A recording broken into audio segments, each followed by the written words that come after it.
Disney thankfully hasn't made a movie about her life yet, but most Americans know her name, Sacagawea, the Shoshone woman who led explorers Lewis and Clark on an 8,000-mile journey to the Pacific Ocean. If that was not remarkable enough, she did it while carrying her infant son on her back. But what most do not realize is that it is also a story of an MMIW and child trafficking victim. Sacagawea was born around 1788 in what is now known as Lemhi, Idaho, to the Shoshone tribe, although her birth date remains unknown. Her birth name, Boinaive, meaning grass maiden, reflects the beauty of her early life before tragedy struck.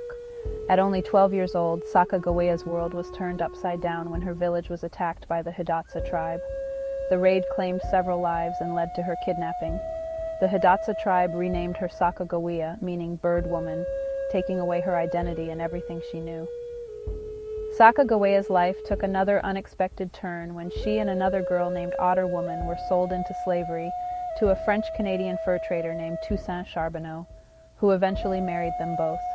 At just 14 years old, Sacagawea became pregnant with her first child, further adding to her challenges. In 1803, Sacagawea's life changed forever when Charbonneau offered her services as an interpreter to the Lewis and Clark expedition, and they accepted.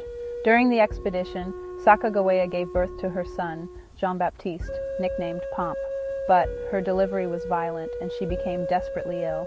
Despite her illness, she walked over 8,000 miles in 2 years, 4 months, and 10 days, carrying her infant in a cradle board on her back.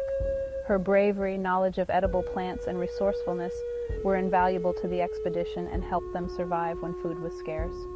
Sacagawea even saved valuable research notes, scientific tools, and medicine when the expedition's boat nearly capsized due to her husband's poor boatsmanship. But when the journey was over, Sacagawea was left with nothing. While her husband was paid for his services, she received no financial compensation separate from him. Clark offered to adopt her son Jean-Baptiste, and she accepted the offer once he was weaned. After parting ways with the expedition, Sacagawea's life was filled with tragedy. She gave birth to a daughter, Lizette, but her health declined soon after. She died at just 25 years old in December 1812, after contracting putrid fever, possibly typhoid fever. There are conflicting reports about the date of her death. The fate of her daughter is unknown, adding to the tragedy of her life.